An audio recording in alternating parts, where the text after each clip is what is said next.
Hello and welcome back to our video series on Google Forms. This video will cover how to view the responses to your form.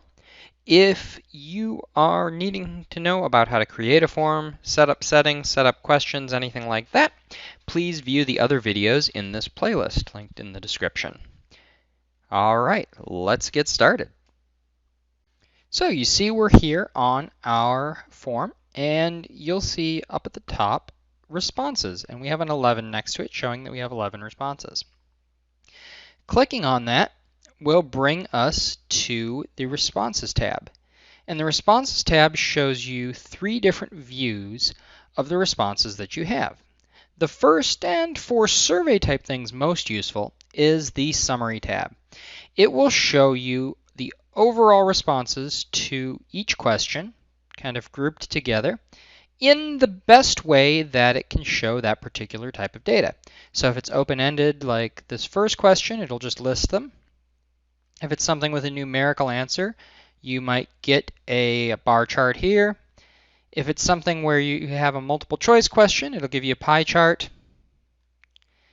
And for more complicated things, it might give you some more complicated charts.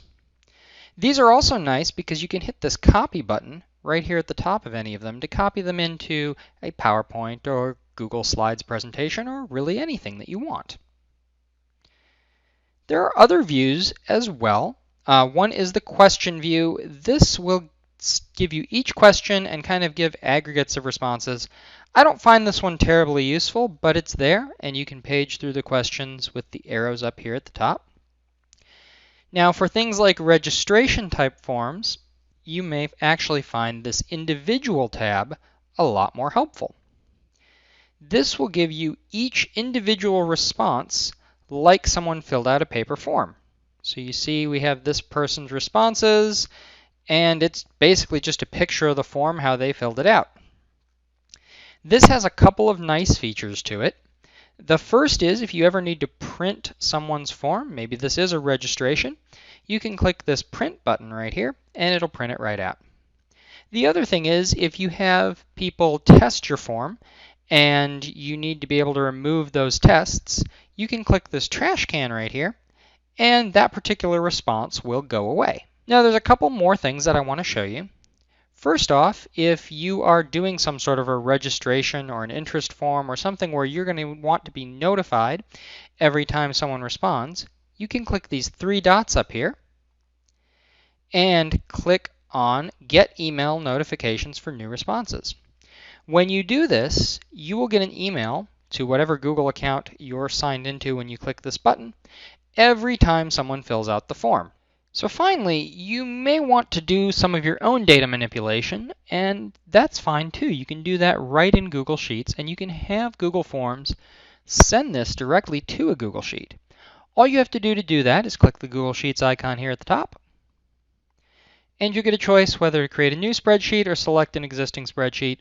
You almost always want to create a new spreadsheet, so if there's some reason that you don't want to create a brand new one and you need some help, reach out to us in Academic Technologies. We'll be happy to help you out with that. But we're just going to create a new one.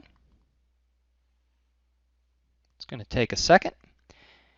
And you'll notice it brings up a spreadsheet. Now there's a couple of things I do want to point out to you with the Google Sheet that comes up.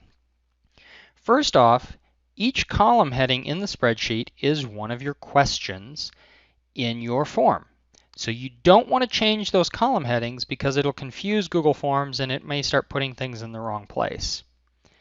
The second thing is when a new entry appears in your form, it will actually insert a row at the bottom. Now this is important because it means any formulas that you've clicked and dragged down won't work without an additional add-on. So that's all there is to how you use Google Forms. As always, if you have any questions, you can contact us at the information that you see here on the screen. Thank you for watching.